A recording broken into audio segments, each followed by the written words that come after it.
Man, waking up today and looking at the global markets, everything is on fire. But it's going to be okay because Donald Trump is at the helm. The man is in control of the wheel. But boy, oh boy, are people bending the knee, kissing the ring of Donald Trump once again. He is making a splash in the global markets. People are begging Trump to make negotiations with their countries because, man, it's having some big time ramifications. We're going to jump into everything this morning, Patriots, with all of you. Good morning. It's good to see you. It's only been a few hours. We just saw you less than 12 hours ago for a random, spontaneous Bald Brad show on Sunday. And let me tell you, man, I had a blast hanging out with you guys last night. I was sitting back last night on the couch after I was done streaming. I was like, man, it did not feel like we streamed for like 2 hours, but we did. It always feels that way. Time goes by fast when you're having fun. Look at that. Last night we had a fun show. You're damn right, Bets. Unexpected. Yep. Expect the unexpected. All righty, let's jump into the news, Patriots. Here we go, baby. Mr. 47. Just smacking them around.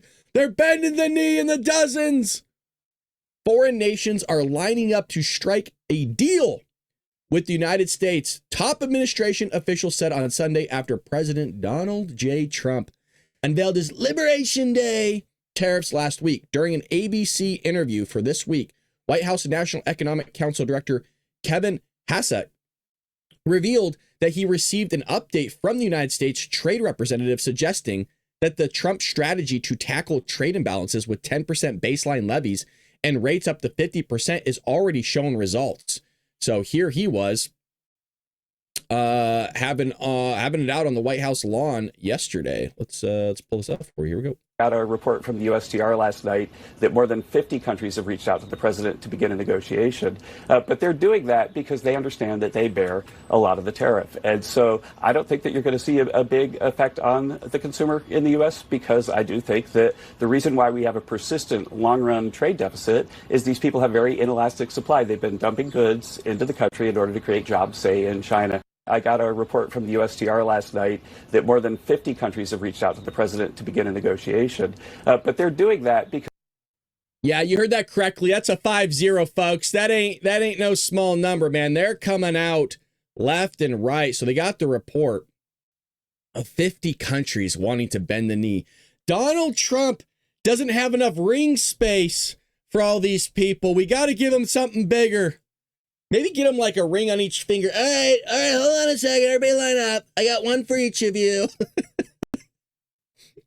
Scott Bessent cited, he's the Treasury Secretary, cited the same number after noting that the decision to maintain the tariffs indefinitely rests with Trump. Quote, I could tell you that as only he could do at this moment, he has created maximum leverage for himself, and more than 50 countries, so it's quoting them again, have approached the administration about lowering their non-tariff trade barriers, lowering their tariffs, stopping currency manipulation.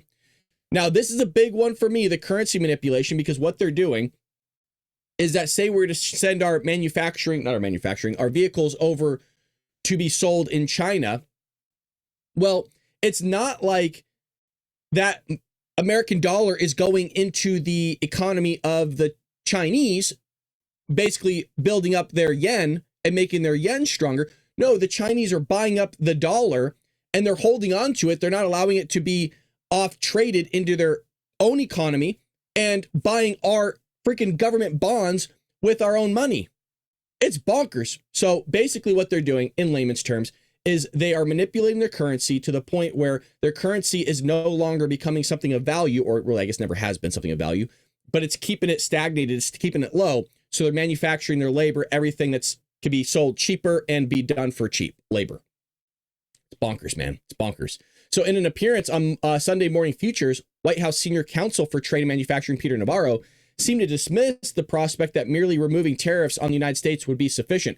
This is exactly what we were talking about last night during our podcast. Quote, this is not a negotiation. This is a national emergency based on a trade deficit that's gotten out of control because of cheating, he said in a Fox News program after being pressed on whether Vietnam might be able to duck U.S. tariffs the Southeast Asian country offered to withdraw their own levies. So what they were coming out with was, well, hey, we'll just drop our tariffs. We'll go to zero with you. And remember how last night I said, well, that's a problem because if you come to zero and expect us to be at zero, there's still a trade imbalance because it's cheaper to produce in Vietnam than it is here in the United States. Quote, however, Navarro added, we're always willing to listen. That's what Donald Trump does best. But I just want to say to the world here, if you want to come and talk to us, don't say you want to lower their tariffs and then be done with it. It's the non-tariff cheating. Stop manipulating your currency. Stop dumping stuff in Europe. Take your 19% VAT tax down to zero. Don't put these fake agricultural standards to keep out our pork and our dairy and our chickens. One of the cases, again, that we're not allowed to produce, manufacture, or do certain things in other countries, depending on what it is. In Vietnam, don't dump shrimp into our markets and put the good people of Louisiana on our coast out of work. This is what people have to understand. It's not non-tariff cheating that matters the most. I also want to point out that, again, 10,000. If we want to sell our vehicles in China, we'll send it over there. They're going to hit us with a 60% tariff on the cost of the good. Well, you send a $10,000 vehicle over to China. Let's just break even on the deal. We're not going to make any profit. You're selling that car for $16,000, right? Well, if you did a reciprocal tariff, the Chinese aren't producing their vehicles for $10,000 like we are. They're producing it for $5,000 because, gee, the Chinese government subsidizes their own manufacturing. So now not only are they doing it for $5,000 and we hit them with a reciprocal tariff that's even of 60%, they're still able to sell it here in our country for cheaper. Well, what do you think Americans are going to buy? Do you think they're going to buy the expensive vehicle or they're going to buy the cheaper vehicle? Furthermore, do you think in the Chinese market over there in their country, do you think somebody's going to buy a $16,000 car or a $5,000 car? We all know what they're going to buy. That's the problem. And by the way, that's simplistic. That doesn't even get into the nitty gritty of the manufacturing process. Furthermore, the regulations or deregulations they have there. It doesn't mention, again, the fact that they're manipulating their currency. There's a lot of problems here. That's why I'm saying, let's just go with zero tariffs. Zero tariffs on China. United States, zero. China, zero. China's still going to outbeat the United States just from the sheer fact that they're manipulating their currency. And it's a lot cheaper to produce goods and services over in China than it is in the United States. So you have to keep your tariffs in place if you want that trade balance to go into effect and you want that quote unquote fair trade that Donald Trump is talking about.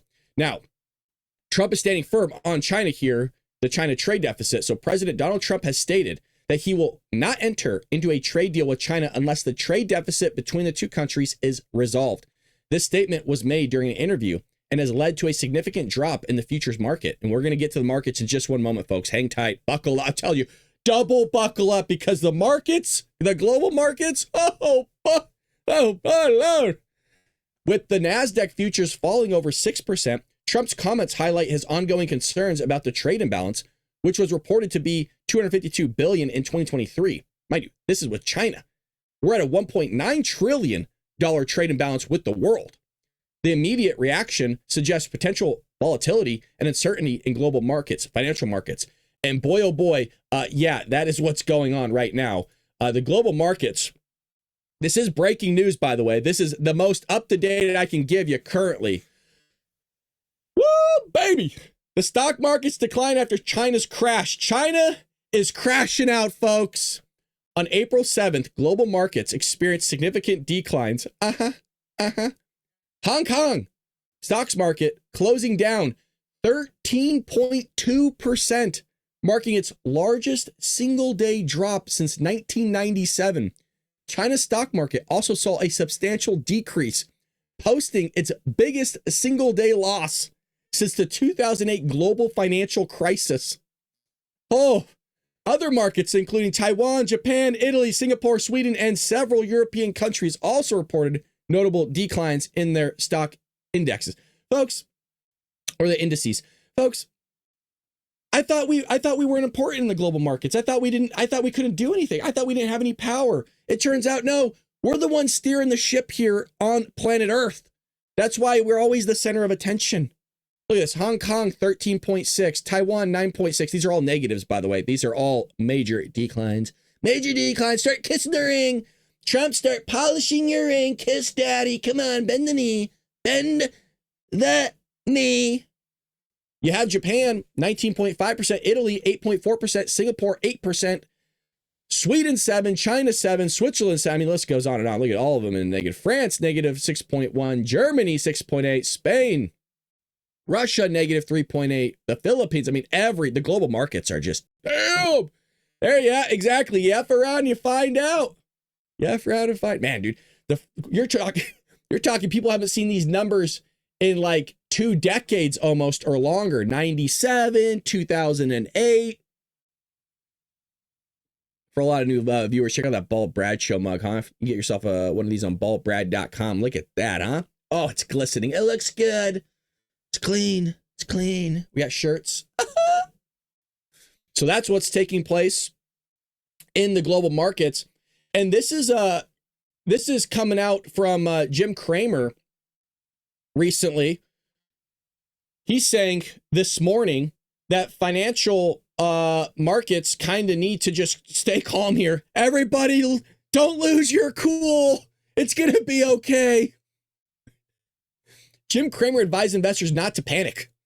Oh, people are going to panic. When you look at those global numbers, folks, the markets, I got to look at the market right now in a moment. Our market has to just be full decline. It's not funny at the end of the day because we all have I have a 403B in it, 401k as well, but it don't matter. It's going down. This statement was made in the context of the upcoming opening of the New York Stock Exchange. Various social media posts reflect a mix of reactions, with some users expressing skepticism about Cramer's advice and others interpreting it as a signal to take the opposite action. Market analysis and expert opinions on the current state of the market vary, with some indicating stability while others suggest potential volatility. No, I think there's going to be volatility. I think the markets are going to be kind of all over the place. And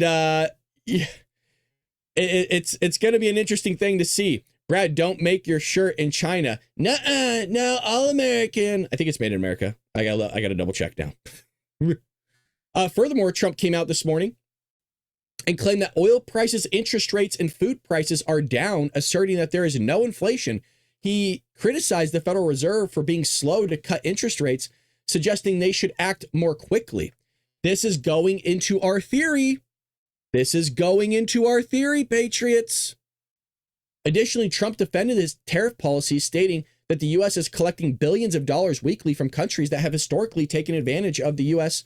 These statements reflect Trump's perspective on current economic conditions and his policy stance.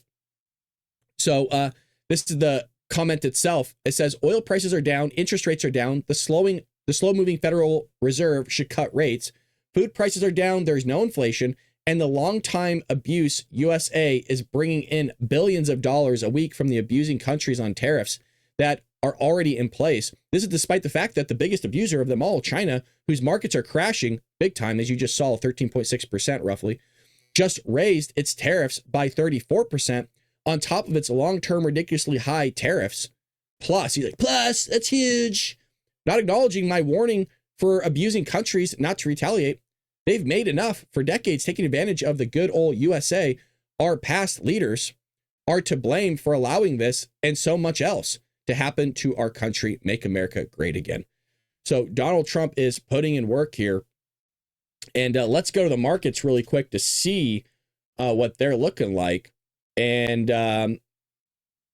you got the Dow down, the NASDAQ's down, S&P. So this is what we're looking at right now. Markets opened not too long ago, but we're down 2.64%, down about 135 points, give or take. The Dow right now is down about 2.4 as well. So we're declining, but we'll see. The West Coast is just waking up this morning, so I'm sure there's going to be some movement. But hopefully it's staying a little bit stagnant, but it ain't looking like it. Oh, Lord. But you know what's interesting? You see this decline right here. Do you notice that right here when Joey was in office, there was that similar decline? No hysteria over Joe Biden. Oh, wait, but there's another decline right here that's very similar to the decline right here. No hysteria from the left. No major protests. Give me a break. I mean, the amount of declines you have here on the Biden administration that are very similar to what we're seeing here. No hysteria. Nobody losing it. Nobody going crazy. It's all fabricated. It's always been fabricated. That's why we listed out the 15 hoax that the progressive media outlets rubbing the weird ass, gross ass feet of Joe Biden, the false narratives that they pushed about Donald Trump. And another false narrative that we talked about last night that they're pushing is that Republicans are fleeing the MAGA movement. Republicans are getting out. We did our own poll because we're all Trump supporters in here for the most part. Hey, I hate to say it, not a single one of us said that we regret voting for Donald Trump. We love Donald Trump. He's huge. He's the best. That's what they're going to spread. They're going to spread lies. They're going to manipulate. And we'll get to it, folks. We got a lot of stuff planned for you this morning. If it's your first time here, well, one, let us know. Welcome. We would love to highlight you. Like Mary Big Red, good to see you. Welcome to the chat and good morning. If you're new to the Bald Brad Show, again, let us know in the chat that you're here. It's your first time. We would love to highlight you. And, thank you for joining us. Terry says Trump has us, may look bad now, but we will be fine. And I think there's a lot of faith in Trump right now. I think there's a lot of faith to see what the guy can do. You got to, like we keep saying, you got to let the guy cook. He's in the kitchen. If he can't handle the heat, get out of the kitchen. Let daddy make the fries. But again, thank you for everybody for joining us. We do this each and every morning, 6 a.m. Pacific Standard Time. Welcome to the Bald Brad Show. We got the best community in social media. I know every podcaster says that, but come and check it out yourself. This is how good the product is. You come and check it out yourself and see how great the Patriots are that we got here in the chat. We got the best community. Trump slams tariffs on penguin inhabited islands. Commerce Secretary Lutnick says it's no joke. So Lutnick was on Face the Nation. Trump goes, I don't care about the penguins. I don't care about Chuck Schumer, because Chuck Schumer does look like the penguin, as if the penguin was Batman and Chuck Schumer was the penguin. Here we go. When we saw the president stand in the Rose Garden holding up that chart that you helped make, that wasn't actually tariffs. That was actually confusing to investors because it was some kind of other formula, and the countries themselves seemed kind of random. Like, why are the Heard and McDonald Islands, which don't export to the United States and are quite literally inhabited by penguins, why do they face a 10% tariffs? Did you use AI to generate this? No, the idea is why are they on the list? Left off. Because the idea, what happens is, if you leave anything off the list, the countries that try to basically arbitrage America go through those countries to us. Any country, like we had tariffs, the president put tariffs on China, right, in 2018. And then what China started doing is they started going through other countries to America. Right. They just built through other countries through America. And so the president knows that. He's tired of it, and he's going to fix that. So basically he said, look, I can't let any part of the world be a place where China or other countries. Here's the thing. I totally believe what he's saying because it sounds exactly like something Trump would do. This sounds exactly like Trump. Can ship through them. So he ended those loopholes, these ridiculous loopholes. And now what he's trying to say is, I'm going to fix the trade deficit of the United States of America. It's a national security issue. We need to make medicine. We need to make semiconductors. Yes. We need to make ships. We need to have steel and aluminum. Come on. We need the greatness of America to actually be built in America. And he's tired of getting ripped off by the rest of the world. Okay. I just know that conversation had to have happened. Sir, there's just penguins out there. I don't give a shit. Tax them. Put the tariffs in, Lutnick. Now, it's like I said, the markets are crashing. They'll rebound. Everybody's going to stabilize here. You're getting a shock to the market, which, look, Trump came out and said that it was going to happen. It's not like this is a surprise to anybody. I don't know why everyone's so spooked around here. We all knew it was going to happen. This is what happens when you rip the Band-Aid off. Trump was using the analogy of an operation, that this is our patient. The operation went well. Now it's time to recover, and it's going to take some time. So what Canada's doing is, for some reason, they're still puffing out their chest. Now, remember, we imposed tariffs on Canada, 25%, 10%, depending on the time in which Donald Trump's talking. This guy, Carney's coming out acting like his pee-pee's all big. It ain't as big as Donald's, I'll tell you what. But what's fascinating is China imposed a 100% tariff on Canada. You didn't hear a thing from Canada. You don't see Canada buying up ads and running ads in China, do you? But it's weird. It's really weird. But don't worry, they're our allies. No, they're our neighbors is what we're told. They're our neighbors to the north of us. We just want to work with you guys. We want to be in harmony and peace. Sounds like you want to work with the Chinese a lot more than you want to work with us. But give us the middle finger for quite some time. Well, Canada is running a billboard campaign in the United States against President Donald Trump's tariffs. Well, I guess this is one way of giving us more money here in the United States, is buying up our advertising. And, well, I mean, it's creating business here in the United States, I guess. So Donald Trump's clearly doing something right. The Canadian government has purchased billboards across a dozen states and Washington, D.C. that carry the message, tariffs are a tax, which is true, to be honest. You got to be fair with that.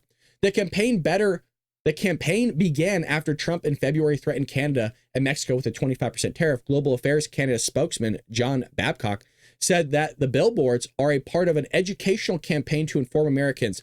Oh, there you go. So now they're calling you guys stupid. They're calling all of us stupid. Isn't that remarkable? The Canadians are coming out, not only puffing out their chest, acting like they're all high and mighty. By the way, the state of California has almost as many same amount of people as Canada does. And they just called, that's a fancy way of saying you guys are dumbasses and you don't know anything. So we're going to spend our money and run billboards to tell you how things are supposed to function and work. That's how the Canadian, not to mention they're booing our national anthem during the hockey league games. Really? You know what? When bleep hits the fan, true colors come out, don't they? Don't they? Look at there. Wait, was that stereotype? Oh, they're the nicest people in the world. Oh, no, they love us. Oh, come on in. They're our neighbors. They'll feed you. They'll house you. They'll take care of you. Well, all of a sudden, when you cut off the money, all of a sudden, when you want to change things a little bit, now their true colors come out. Oh, Americans are idiots. What do you guys know? Let's run billboards to educate them. Oh, really? Tariffs are a tax on hardworking Americans in their daily lives. They lead to increased costs on everyday essentials, including fuel and groceries. Our fuel prices are down. So is our grocery prices. Our stuff's going down. Canada, can you see the same thing? Not to mention they're about to vote in a freaking socialist party. Let that one sink in. They're moaning and complaining about the United States. Why don't you focus on yourselves, Canada? Because clearly you have a lot to worry about there. You got plenty enough to keep you busy. But no, go complain about Trudeau and then put in another lefty progressive like Carney here. And then if Carney doesn't get in, you're still going to vote for the Socialist Party. So it doesn't matter who you vote in. You idiots are actually the dumbasses that continue to vote progressive lefty and then wonder and look to the skies. Why is our economy falling apart? Why are things not working correctly? Why does our medical system suck? Why can't I get in the emergency room? Why is it a 48-hour wait just to see a doctor? Last month, Trump imposed sweeping tariffs of 25% on the Canadian goods, with exception of those goods negotiated under United States-Mexico-Canada agreement, which might be renegotiated at this point if Canada wants to keep mouthing off a little bit here. Yeah, they act all high and mighty when you got Big Brother down south with all the military assets. Yeah, everybody acts all big when the United States is behind them, huh? What happens when they're not anymore? What happens if something were to happen to you and we're not there? Good question. Very good question. Well, you also have NBC pressing the Treasury Secretary on recession fears. He says tariffs have created maximum leverage. So the Trump team is doing their rounds currently, and rightfully so. And we're going to play a little bit of this because, as we mentioned so many times, the Trump team needs to do a way better job of communicating these tariffs to the American people. Is Treasury Secretary Scott Bessent. Secretary Bessent, welcome back to Meet the Press. It's good to see him. It's great to have you back after a very big week. Let's start with the market reaction to President Trump's announcement of his tariffs. As I just laid out at the top of the program, the markets lost more than $6 trillion in value. Was this disruption always part of the plan, Mr. Secretary?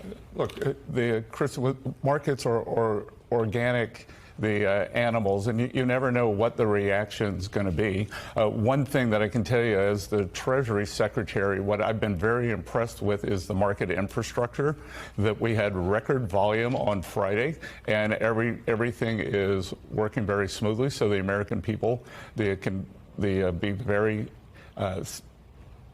take great comfort in that. And in terms of the market reaction, look, we get these short-term market reactions from time to time. The market consistently underestimates Donald Trump. I remember that in 2016, the night President Trump won, the market crashed. And it turned out he was going to be the most pro-business president.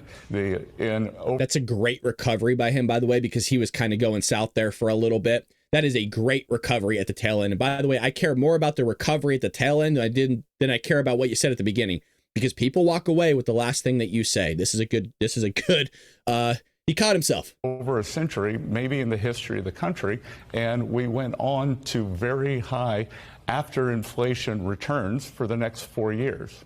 Well, but this was the biggest two-day crash since the pandemic. The president on Saturday urging people, quote, to hang tough, saying it won't be easy. And I guess the big question on people's minds, Mr. Secretary, how difficult is it going to be? And how long are Americans going to have to hang tough? Well, I reject the assumption. There doesn't have to be a recession. Who knows how the market is going to react in a day, in a week. What we are looking at is building the long-term economic fundamentals for prosperity that I think the previous administration had put us on a course toward financial calamity. But it's just in terms of the uncertainty, I think, that people are feeling and seeing. And President Trump saying he wants people to hang tough, acknowledging there's going to be what he has described as a short period of pain. Can you help provide some clarity for folks? How long will this period of uncertainty be? Are we talking about weeks? Are we talking about months? Are we talking about years? She doesn't get it.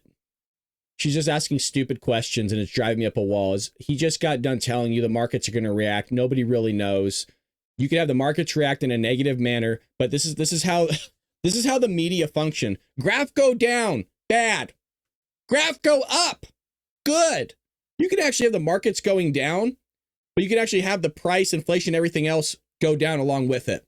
So it doesn't mean there's an inverse reaction. It doesn't mean the markets go down and interest rates go up. And by the way, this is a little bit of why I think Donald Trump is asking for the Federal Reserve to drop interest rates, because it goes with our 4D chess theory. Now, if we got a lot of new viewers here, we got a lot of new people joining us. So let me explain to you what I think the theory is. Now, I'm not saying this is correct, but we have $36 trillion in debt. When you look at that debt, about 6 to 9 trillion has to be refinanced very, very soon. Well, if you could shock the market, if you can create uncertainty like Donald Trump is doing and drive the market down, well, then people are going to pull their money out, but they still want to invest it in other areas. Not always. Like what we saw from Thomas Sowell, the economist, who I absolutely love and adore. He said, people could hold on to their money. They might not actually go invest it. But we tend to see the personal behavior of finance from Americans are going to be to invest it somewhere. So where are they going to go invest? Well, they're going to go invest in bonds. Well, you're going to purchase bonds at this interest rate that's really high. But as the market drops, interest rates are going to lower. The banks are going to see those lower interest rates. The Reserve's going to see those lower interest rates. Everything is going to drop. And so people are going to leave these bonds and they're going to go to the higher interest rate bonds. But the interest rate is still low. Well, when you have low interest rates, what should you be doing? You should be refinancing. And I think when you refinance on a $6 to $9 trillion bill, that's going to save you billions of dollars at the end of the day for the American taxpayer. Now, is that Donald Trump's 4D chess strategy? I am not sure, but it is a strategy, a risky one, a very risky one. If you don't remove, you gotta, it's like feathering the needle is a great analogy that I could portray to what I think is going on. It's possible. It is possible. And it gives me a little bit more, I don't want to say credibility. That's not the word I'm looking for, but a little bit more credence to when he says, and he's calling for the Federal Reserve to drop interest rates. The reason why I bring that up is because only about 2-3 weeks ago, he was like, it doesn't really matter if they drop interest rates so much to me or not. It's not really that big of a deal. But all of a sudden, he's seeing that his plan might be working, and we're going to refinance that. The reason why that's such a big deal as well, the refinancing, is because if you could bring down those interest rates that we're going to have to make, or interest payments that we're going to have to make based on the rates themselves, well, then if you cut $2 trillion in Doge, by the way, and you bring inflation down to zero and you have no deficit, you could start making some serious ground here, not just by decreasing our national debt, but also bringing money back in a booming economy. I mean, this sucker could go freaking skyrocketing is what I'm saying. You could, that golden era that Donald Trump is talking about, it's possible. Like, he wasn't kidding. So we got to hold tight here and see if it works out. It might not, folks. This might go super south. We might all be sinking together here, but we'll see. But what you saw from Kristen Welker, Face the Nation, is they're going to try to spin this. This is the job of the media. This is who they are. This is who they are and have been. All the hoaxes, right? The Russia collusion hoax, the Hunter Biden laptop hoax, the bleach UV light hoax, the COVID hoax. I mean, we did a list of the hoaxies from the hoax party, the Democrat Party, and they're going to spin it. And that's exactly what they're doing. The legacy media and the terrible, horrible, no good, very bad tariffs. That's what they're going to push. They were trying to find something for a long time. They were throwing spaghetti at the wall to see what stuck. This is the one they're going to be pushing here. So you have right here, Sunday morning, for those watching the weekly political shows, was nothing but criticisms of Donald Trump and his terrible, bad, no good tariffs. So you have this first one here where you have, oh God, what's this knucklehead's name? Can't even remember. George Stephanopoulos coming out and saying this. And we got a few clips here from the media for all of you folks. President Trump has been pushing for tariffs since the 1980s. And this Wednesday, what he called Liberation Day arrived. His announcement sent shockwaves through global markets, sparked backlash from global leaders, and economists here at home sounded alarms about higher prices for consumers, higher risk for a recession across the whole economy. Trump's message Saturday, hang tough, the gain will be worth the pain. We're going to speak with his top economic advisor about that. Senior political correspondent Rachel Scott starts us off. It was an announcement that upended the global trade order, a sweeping set of new tariffs that would send the market spiraling, prices soaring, economists warning of a recession. But as shockwaves rippled across the world, the president was out of sight, spending the weekend away from the cameras on the golf course. His message for Americans, this is an economic revolution, saying, hang tough, it won't be easy. As he left town for Florida, he insisted things were going, quote, very well. The markets are going to boom, the stock is going to boom, the country is going to boom, and the rest of the world wants to see, is there any way they can make a deal? But the financial market suffered its worst week since the pandemic. The S&P 500 losing more than $5 trillion in value. By the way, there was nothing ran by George Stephanopoulos, as I'm aware, of all those market declines that happened under Joe Biden. It's a remarkable thing that all of a sudden they want to start covering the markets. They start wanting to talk about grocery prices. They didn't want to talk about any of that. We covered every single White House press briefing there was for the last 4 years. So much so that people in that room actually know our channel. And this is the way they want to spin it. This is the way they want to treat Donald Trump, which is no shock. And it's been tough for them to focus on something because Donald Trump's been doing so much stuff. But it's very weird how they don't understand that you can't expect something to just happen instantaneously. I know that we're used to that, but things take time. It takes time. That's the way God created things. A tree doesn't grow in a day. You didn't grow to be 5'9" in the span of one day. It took years. It's going to take years to build up this economy. You saw already from Face the Nation, Margaret Brennan questioning one of Trump's admin about the market. You also have Senator Maria Cantwell here saying Trump's tariffs are a counter to what America's goal should be to make great manufactured products and grow great agricultural products here. Here's what we have here from Face the Nation. Canada and China are among your state's largest export markets. Both have already announced retaliatory tariffs. I know you've said previously that the first Trump administration and the more limited tariffs still to this day have an impact on your state. So how much wiggle room do we have with time here? Because you heard the Commerce Secretary say that basically these aren't a negotiating ploy, that they are staying in place. That's what he says. Well, so how long before damage? Well, you see how long is this going to last? Nobody knows how long it's going to last. It's basic. we have seen damage from the first Trump tariffs on things like apples. By the way, that's a U.S. Ukrainian flag pin. You already know. You already know. and markets closed. And what you do is you end up then losing. I told you, you already know from the pin. You can just tell right away. Farm family economies. You don't necessarily lose farmland. Some big corporation might buy it, but you lose family farms. So our objective should be to help farmers open up doors to these overseas markets. The United States' goal here should be to make great manufactured products and grow great agricultural products and then get those markets opened up. But what the president is doing is, instead of building those alliances, he basically is getting into a trade war that is having unbelievable impact. When his last tariffs on India, we reopened with the Apple market, and we went to India and said, let's get rid of this, and we were successful. And that's the kind of action we want to see today. If tariffs don't work, why does everybody use them? I'm going to say that again. If tariffs don't work, then why does everybody use them? It's odd how everybody puts tariffs on us, but we can't put tariffs on them. But it's typical, right? Oh, anytime the United States does something, it's bad. Anytime Donald Trump does something, it's just absolutely terrible.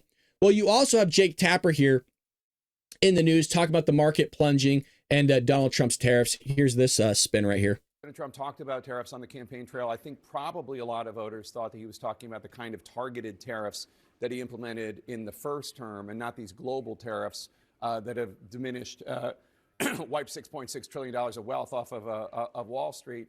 But I have to say, he didn't, when he was campaigning, talk about the pain that he is now acknowledging. And I have to say, we're getting a very Pollyannish view of what's happening from the Trump administration. I disagree with that, Jake. Well, let me just finish the question. Let me just finish the question, and then you can answer. That's not right. But there seems to be a lack of acknowledgement of the real pain and panic people are feeling right now. And I don't know if you saw it because you were on TV, but there was a moment on Thursday, you were on Fox Business, you were praising President Trump's leadership, celebrating these tariffs, and all the graphics surrounding you, again, this is on Fox Business, showed the markets in a nosedive. And so you disagree that I'm saying, I say there seems to be a disconnect between what you're saying and the reaction of the world. Tell me why you disagree. Listen, the president has, even in his State of the Union, I believe, he said that there will be some uncertainty. When we did the targeted tariffs in 2017, 18, 19 with China, I mean, listen, I was in the West Wing. I was helping run his domestic policy agenda. I was in those conversations. Secretary Sonny Perdue, the Secretary of Agriculture, put together a fund, basically, that allowed us to make whole farmers and ranchers that were immediately, hurt and had to have some mitigation efforts. That happened. So the idea that we didn't know that there would be some uncertainty just isn't true. We knew there would be uncertainty. But to take Thursday or Friday, and as we are basically laying out the vision that the president effectuated in the Rose Garden on Wednesday, and to say, oh, the world is ending, the markets are crashing, the markets are adjusting.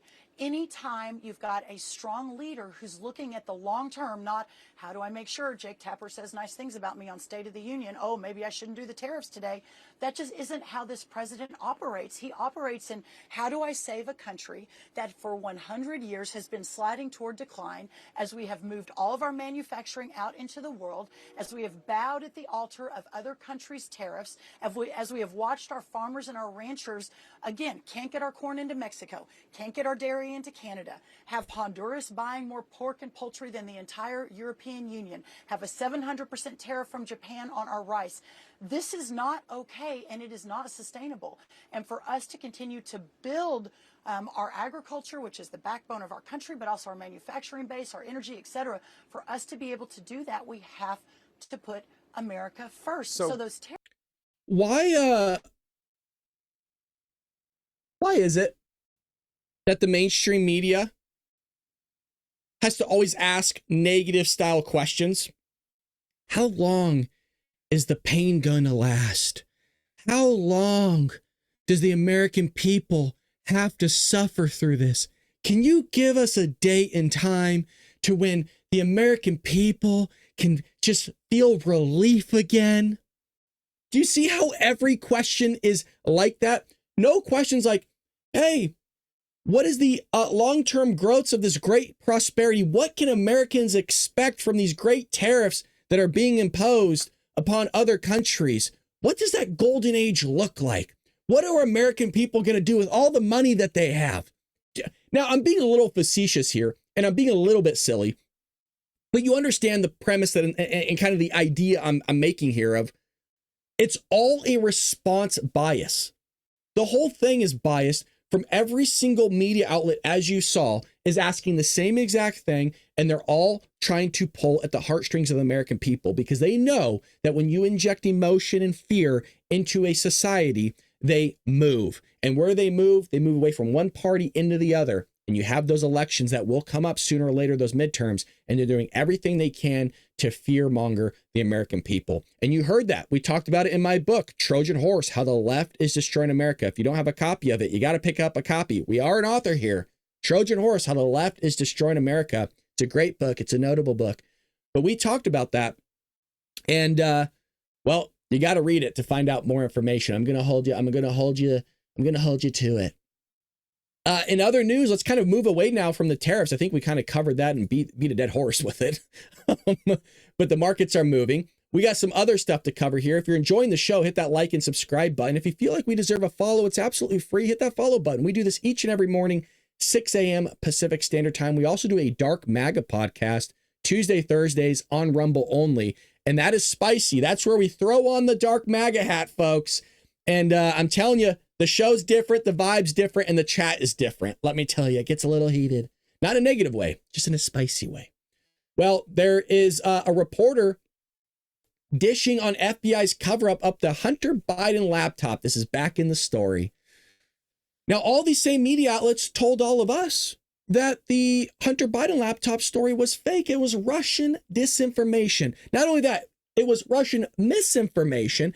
And that if you spread anything about the Hunter Biden laptop, you were censored on social media by these big tech companies. You couldn't say anything about it. And then they utilize the FBI and the CIA, our intelligence agencies, to say, oh, yeah, this isn't real. Yeah, no, you should trust us because we work for the intelligence agencies. We would know. Turns out they lied. So earlier this week, the House Judiciary Committee revealed that after the New York Post published the Biden laptop story in October of 2020, the FBI instructed its agents, and we covered this last week really quickly, the FBI instructed its agents not to discuss it and even scolded one agent for confirming the story's authenticity.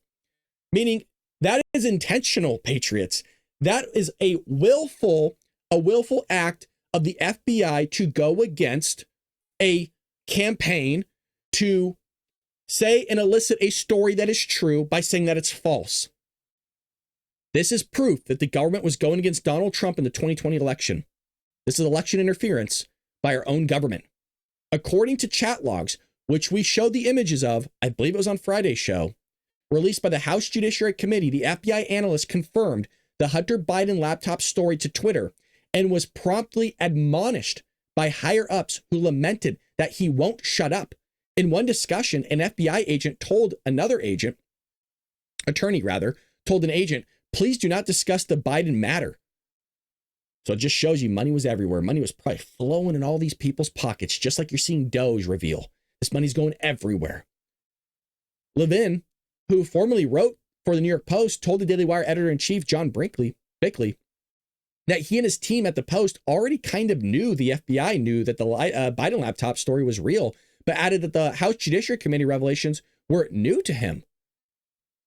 And it's extra insidious because if you go back to that time, which is now 5 years ago, the FBI was running around the same week saying, well, we're looking into this being a Russian information dump, meaning they lied, spreading a narrative and utilizing that narrative with the backbone of the media apparatus to spread it and to tell people a bunch of lies. And we know that 17% of people would have swung their vote. That doesn't mean they would have voted for Donald Trump. They might have just never voted for Joe Biden in the first place. And as close as that election was, you very well could have had Donald Trump in office 4 years ago. Now, I'm not going to reminisce of what could have been. I'm dealing with what is now. And this is coming out that we have now verifiable proof after we were all told for years that we're conspiracy theorists. Oh, just look at you again. Just the right wing side. Oh, they're just, look at them with their tinfoil hats. You're spreading disinformation, misinformation. Hell, I mean, Karine Jean-Pierre stood on that podium as White House press secretary under the freaking knucklehead of Joe Biden and said, Well, you guys are just spreading a bunch of misinformation, disinformation. You're creating cheap fakes. And if you played the whole clip, at the end, she said the word deep fakes, meaning that we are artificially creating content to completely fabricate something and lie about it. When she knew full well it was actually the Democrat Party that was fabricating lies with the backbone of the CIA and the FBI to do it. And by the way, if they're doing insidious shit like this, it makes you wonder what they were doing on January 6th. And that's exactly why I wanted Kash Patel in the FBI. That is exactly why I wanted Dan Bongino, because I want it all to come out. We know, when we saw reports from years ago, that there was a minimum of 200 agents on the ground on January 6th. And I think there's a lot more nefarious stuff going on there. And I think as long as the stuff wasn't burned and shredded, which I think it was, we might get it. Because I trust Dan Bongino. And I think a lot of stuff's going to come out. And I hope. I could be wrong, but I hope. And that wasn't the only thing. That wasn't the only hoax, right? The Hunter Biden laptop story that's coming out nowadays. The FBI. Well, remember how you had the thumb? This ain't that much different than that guy on the screen. Which one's which? Which one's which? Who is the actual person? Am I touching Secretary's head here? Is this DHS Secretary Alejandro Mayorkas' head? This guy's a scumbag. This guy led to people being sold off into sex slavery, sex trafficking, forced labor. People have died because of this guy. Hundreds of thousands of people have died because of this guy, because he allowed fentanyl to pour across the border and kill 250,000 Americans. This guy is the result of thousands of people being killed, and he's a notorious liar, and I'm going to try not to get amped up over it. But Biden DHS Secretary bravely runs away from confronted over a border he never secured. This is the guy that stood in front of Congress under oath, by the way, and said that the border was secured. And by the way, I know exactly who he was talking to in that clip. He was talking to Jim Jordan, Congressman of Ohio, and said that it was secure. Not only was he just talking to them, but he's come out multiple times and said it. The border's secure, Brett. The border's secure. Now, as Brett Baier and Fox News was another scenario in which it was. So here's him being confronted right here. Yes. Julio Rosas, Blaze Media. Oh, pleasure. How are you doing? Very fine. How are you? I just wanted to ask you how it feels to see that the United States has a secure border now that President Trump is in office, as opposed to when you were Secretary of Homeland Security. Do you have any regret facilitating an open border, sir? Border crossings are down 95%. Security announcement. Please maintain control. Do you regret allowing Tren de Aragua to gain a foothold in the United States, sir? Unattended baggage is subject to search in section. I said on my show this guy should be tried for treason. And I'm serious about that. You don't have anything to say, sir, about your time as Homeland Security Secretary? Facilitating an open border?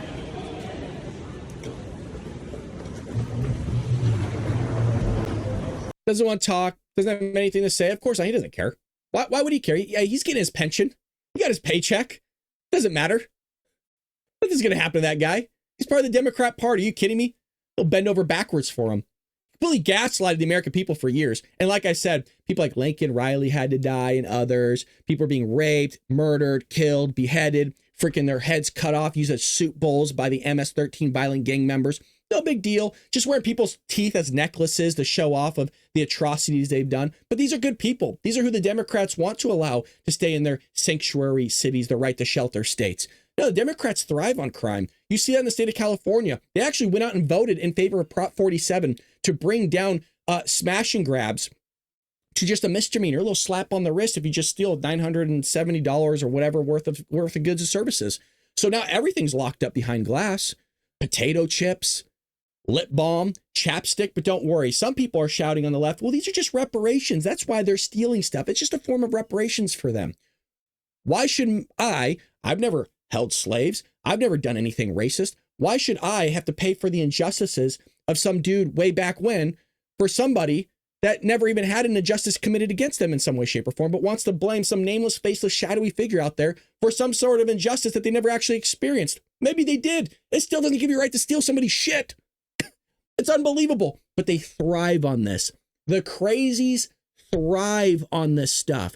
They love the illegals here. They love siphoning from the system. They don't want to house them. They don't want to bring them in. They don't want to donate their money to charities to take care of these illegal immigrants. They just want to allow it to happen. And the second that it actually affects them, then they flee those blue states and they come to where you guys live and impose that same crap upon your localities. Speaking of gaslighting, here's one for you. Cory Booker is clearly drinking the Joe Biden is fine Kool-Aid. This dude is still spreading that Joe Biden's coherent, that Joe Biden wasn't dripping into a drip tray, drooling into a drip tray, wandering off. I've always said Joe Biden hit a golf ball backwards. I'm going to say that again. Joe Biden played golf, and we saw the footage. He hit a golf ball backwards. The dude fell up a flight of stairs numerous times, not once, not twice, not just 3 times, numerous times, to the point where he had to take the short staircase to get on Air Force One. Joe Biden wandered off. He didn't know his name. He didn't know his wife's names. He didn't know his generals' names. He didn't know anybody. He was confused. At one point, he thought he was running for senator of the United States of America when he was running for the office of the presidency. He called Kamala Harris president multiple times. He couldn't say words coherently. He wandered off, both metaphorically in his mind and literally. He was looking for dead people in the crowd, actively looking for dead people. Folks, we all thought, oh, it's funny, he's just seeing dead people or looking for them. No, he was having full-fledged conversations with dead people that had been gone for 40 years. He was talking to dead people. Joe Biden was so close to death, and might still be, God forbid that does happen, that he was tapping into the spiritual realm and conversing with world leaders that have been gone for 4 decades. The guy was gone, but they're still going to push it. Oh, he was fine. No, everything's clean. And then they want us to listen to him, right? And we're supposed to listen to him about tariffs. Yeah. Cory Booker made it clear on Friday that he was still willing to cover up for an obviously diminished, totally gone President Joe Biden, even after a slew of Biden former aides and media personalities have admitted just how compromised he was during his term in the White House. I mean, there's all these books coming out, which is why this is news again. But he's going to pretend like, oh, no, he was sane. Oh, when I saw him, he was fine. I mean, he was drooling and slobbering all over himself, but he was fine. Up Joe Biden, and you talked about what legislation he obviously signed off on.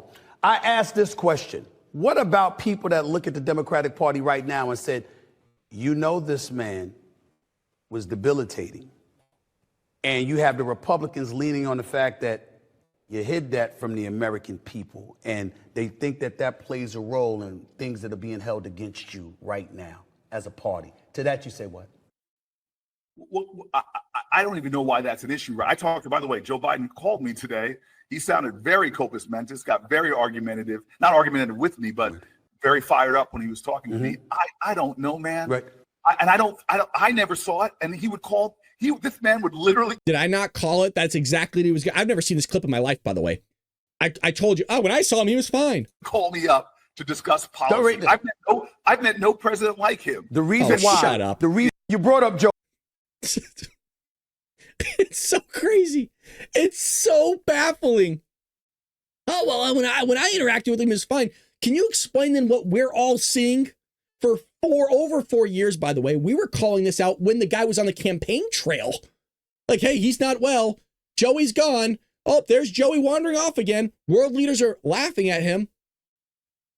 When were they laughing at him, Brad? Because the left always says that, right? They always want to check us with the receipts. Well, he was at the G7 summit and he was asking, hey, we should recognize the leader from Africa. And Boris Johnson was like, oh, we already did, Mr. President. And everybody started laughing at the table at Joey. And then Joey just started giggling too because he didn't have a damn clue what was happening.